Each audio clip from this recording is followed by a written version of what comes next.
ایک معجزہ جو ولایت فقیہ کا ہے آج تک لوگ اس کو درک نہیں کر سکے، سمجھ نہیں سکے، وہ یہ ہے کچھ لشکر آئے تھے، ان میں سے کوئی جنرل یہ بات کر رہا تھا، ہم نے سوچا کہ جنت البقیع کو گرا دیا گیا۔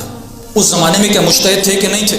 موجود تھے، لیکن کیوں جنت البقیع کو بچا نہیں سکے؟ ثمرات کی بات کر رہا ہوں۔ کربلا پہ حملہ ہوا، آل سعود نے کیا تھا، مولا کے روزوں کو گرا دیا گیا تھا۔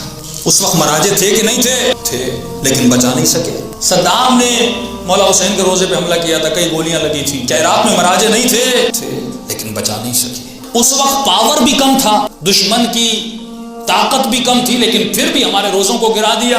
جن مقامات کو ہم مانتے ہیں ان کی بے حرمتیاں کی مراجع موجود ہیں، حوزہائے علمیہ موجود تھے، لیکن ہم بچا نہیں سکے۔ اچانک کیا ہوا آج کہ پاور بھی زیادہ، طاقت بھی زیادہ، سارے ملک اکٹھا ہیں، مسلم بھی ان کے ساتھ، اسرائیل بھی ان کے ساتھ، امریکہ بھی ان کے ساتھ، پورا زور لگا لیا، لیکن بی بی زینب کے روزے تک پہنچ نہیں پائی۔ وجہ کیا ہے؟ مراجع تو اس وقت بھی تھے۔ کسی نے مجھے کہا کہ یہ اہل بیت کا معجزہ ہے، وہ بچا رہے ہیں۔ میں نے کہا پھر جنت البقیع کو گرایا تو پھر معجزے کہاں گئے تھے؟ گمراہ اگر کیا جائے، آج یہ معجزہ ہے۔ آج اگر بی بی زینب کا روزہ بچا، وجہ کیا ہے؟ مراجع اس زمانے میں بھی تھے، مراجع زمانے میں بھی ہیں۔ اس زمانے میں ایک فرق تھا، مراجع تو تھے پر فقیہ کی حکومت نہیں تھی۔ آج فقیہ کی حکومت ہے۔ یہ فقیہ ہے، جب آپ کی حکومت ہو تو آپ کو پاور ملتا ہے۔ انقلاب سے پہلے شیعہ کتنے دنیا میں پہچانے جاتے تھے، لیکن انقلاب کے بعد اقوام متحدہ میں ایران کے پریزیڈنٹ کھڑے ہو کے اللہم کل ولیک الحجۃ ابن الحسن پڑھتے ہیں۔ یہ کون ہے جو اقوام عالم امام زمانہ کو روشناس کروا رہے ہیں؟ مولا امام حسین کا نام لے رہے ہیں۔ یہ اور ہے، آپ ایران میں جاتے ہیں آپ کو بہت ساری خامیاں بھی نظر آتی ہیں۔ ہمیں افراد سے کام نہیں ہے، سسٹم سے کام ہے۔